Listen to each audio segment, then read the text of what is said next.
सध्या अरबी समुद्रातला काही भाग त्याचबरोबर बंगालच्या उपसागरामध्ये तो आहे बऱ्याच दिवसांपासून आणि येणारे 24 ते 48 तासामध्ये केरळमध्ये मान्सूनचं आगमन होण्यासाठी अनुकूल वातावरण आहे आणि 4 तारखेला तो केरळमध्ये म्हणजे दाखल होईल असं स्टेटमेंट भारतीय हवामान विभागाने दिलेलं आहे. यापूर्वी ज्यावेळेस तुम्ही मान्सूनबाबत माहिती दिली होती त्यावेळेस केरळमध्ये काही प्रमाणात मान्सूनपूर्व पाऊस चालू झाला होता, पण तो वीक होता. आता तो कोणत्या परिस्थितीत आहे? आता मागील 48 ते 72 तासांचं जर आपण हे बघितलं रेनफॉल बघितला तर त्यामध्ये वाढ होताना दिसत आहे. त्याचबरोबर मान्सूनचे वाऱ्यांची गतीसुद्धा तिकडे वाढलेली आहे आणि मान्सून केरळमध्ये दाखल होण्यासाठी अनुकूल वातावरण तयार होताना दिसते आणि म्हणून 4 तारखेला 4 जी तारीख आहे ती भारतीय हवामान विभागाने दिलेली आहे की या तारखेला केरळमध्ये तो दाखल होईल. सर, केरळमध्ये मान्सून दाखल झाल्यानंतर खरं तर महाराष्ट्राला देखील मान्सूनची प्रतीक्षा आहे. किती दिवसात मान्सून महाराष्ट्रात दाखल होत असतो किंवा पूर्वीची माहिती काय आहे, आत्ता काय होऊ शकतं? राईट. सरासरी जर बघितलं तर 1 जूनला मान्सून केरळमध्ये दाखल होतो आणि त्यानंतर 7 ते 10 दिवसांमध्ये तो महाराष्ट्रामध्ये आलेला असतो. 7-8 तारखेला ॲक्च्युली तो तळ कोकणात येतो आणि 10 तारखेपर्यंत त्याने महाराष्ट्रातील बराच भाग व्यापलेला असतो. आता कसं आहे आणि ही सरासरी तारीख आहे. दरवर्षी कंडिशन्सनुसार ह्या तारखा बदलत असतात. जसं की मागच्या वर्षी केरळमध्ये तो 24 तारखेला आला आणि 25ला तळ कोकणात आणि 26 तारखेला महाराष्ट्रातील बऱ्याच ठिकाणी तो दाखल झाला होता.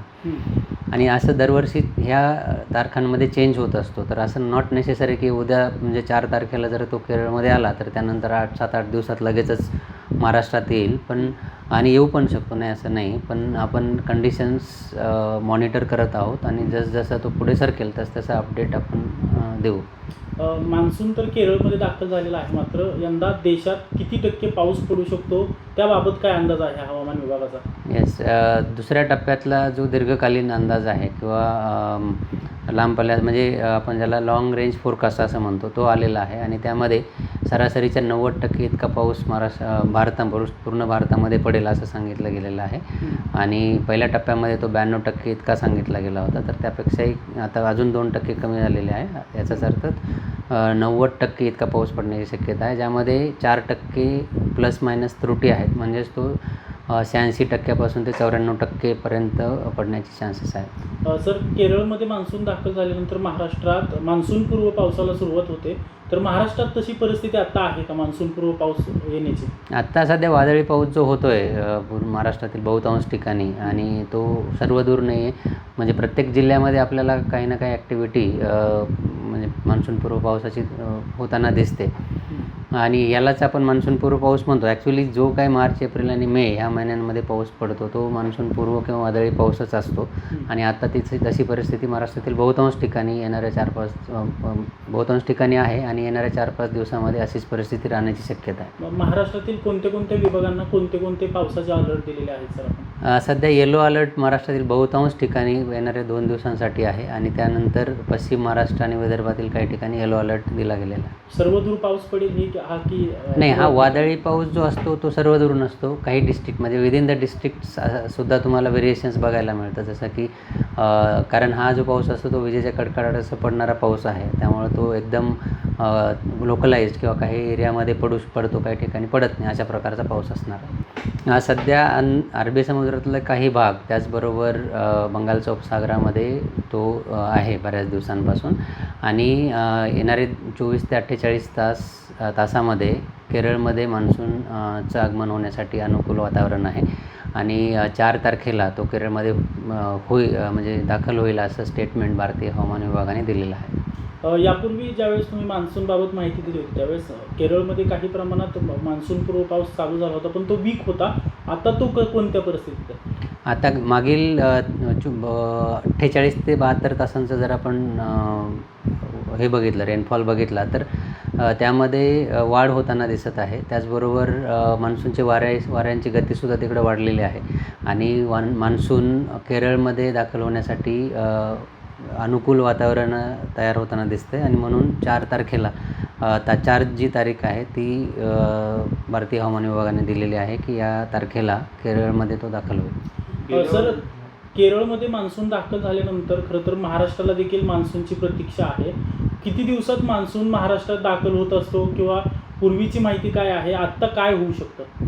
राईट. सरासरी जर बघितलं तर 1 जूनला मान्सून केरळमध्ये दाखल होतो आणि त्यानंतर 7 ते 10 दिवसांमध्ये तो महाराष्ट्रामध्ये आलेला असतो. 7-8 तारखेला ॲक्च्युली तो तळ कोकणात येतो आणि 10 तारखेपर्यंत त्याने महाराष्ट्रातील बराच भाग व्यापलेला असतो.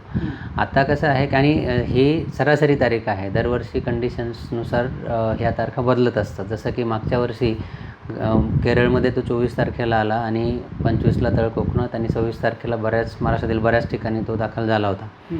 आणि असं दरवर्षी ह्या तारखांमध्ये चेंज होत असतो. तर असं नॉट नेसेसरी की उद्या म्हणजे 4 तारखेला जर तो केरळमध्ये आला तर त्यानंतर 7-8 दिवसात लगेचच महाराष्ट्रात येईल. पण आणि येऊ पण शकतो, नाही असं नाही. पण आपण कंडिशन्स मॉनिटर करत आहोत आणि जसं तो पुढे सरकेल तसं अपडेट आपण देऊ. मान्सून तर केरळमध्ये दाखल झालेला आहे, मात्र यंदा देशात किती टक्के पाऊस पडू शकतो त्याबाबत काय अंदाज आहे हवामान विभागाचा? येस. दुसऱ्या टप्प्यातला जो दीर्घकालीन अंदाज आहे किंवा लांब पल्ल्यात म्हणजे आपण ज्याला लाँग रेंज फोरकास्ट असं म्हणतो, तो आलेला आहे आणि त्यामध्ये सरासरीच्या 90% इतका पाऊस पूर्ण भारतामध्ये पडेल असं सांगितलं गेलेलं आहे. आणि पहिल्या टप्प्यामध्ये तो 92% इतका सांगितला गेला होता. तर त्यापेक्षाही आता अजून 2% कमी झालेले आहे. याचाच अर्थ 90% इतका पाऊस पडण्याची शक्यता आहे, ज्यामध्ये 4% प्लस मायनस त्रुटी आहेत. म्हणजेच तो 86% ते 94% पर्यंत पडण्याचे चान्सेस आहेत. सर, केरळमध्ये मान्सून दाखल झाल्यानंतर महाराष्ट्रात मान्सूनपूर्व पावसाला सुरुवात होते, तर महाराष्ट्रात तशी परिस्थिती आता आहे का मान्सूनपूर्व पाऊस येण्याची? आत्ता सध्या वादळी पाऊस जो होतो आहे पूर्ण महाराष्ट्रातील बहुतांश ठिकाणी आणि तो सर्वदूर नाही आहे. म्हणजे प्रत्येक जिल्ह्यामध्ये आपल्याला काही ना काही ॲक्टिव्हिटी म्हणजे मान्सूनपूर्व पावसाची होताना दिसते. आणि यालाच आपण मान्सूनपूर्व पाऊस म्हणतो. ॲक्च्युली जो काही मार्च, एप्रिल आणि मे ह्या महिन्यांमध्ये पाऊस पडतो तो मान्सूनपूर्व किंवा वादळी पाऊसच असतो. आणि आता तशी परिस्थिती महाराष्ट्रातील बहुतांश ठिकाणी बहुतांश ठिकाणी आहे आणि येणाऱ्या 4-5 दिवसामध्ये अशीच परिस्थिती राहण्याची शक्यता आहे. महाराष्ट्रातील कोणत्या विभागांना कोणते पावसाचे अलर्ट दिलेले आहेत सर आपण? सध्या येलो अलर्ट महाराष्ट्रातील बहुतांश ठिकाणी येणाऱ्या 2 दिवसांसाठी आहे आणि त्यानंतर पश्चिम महाराष्ट्र आणि विदर्भातील काही ठिकाणी येलो अलर्ट दिला गेलेला आहे. सर्वदूर पाऊस पडेल ही नाही, हा वादळी पाऊस जो असतो तो सर्वदूर नसतो. काही डिस्ट्रिक्टमध्ये विदिन द डिस्ट्रिक्ट सुद्धा तुम्हाला व्हेरिएशन्स बघायला मिळतं. जसं की कारण हा जो पाऊस असतो तो विजेच्या कडकडाटासह पडणारा पाऊस आहे. त्यामुळे तो एकदम लोकलाइज्ड किंवा काही एरियामध्ये पडतो, काही ठिकाणी पडत नाही, अशा प्रकारचा पाऊस असणार आहे.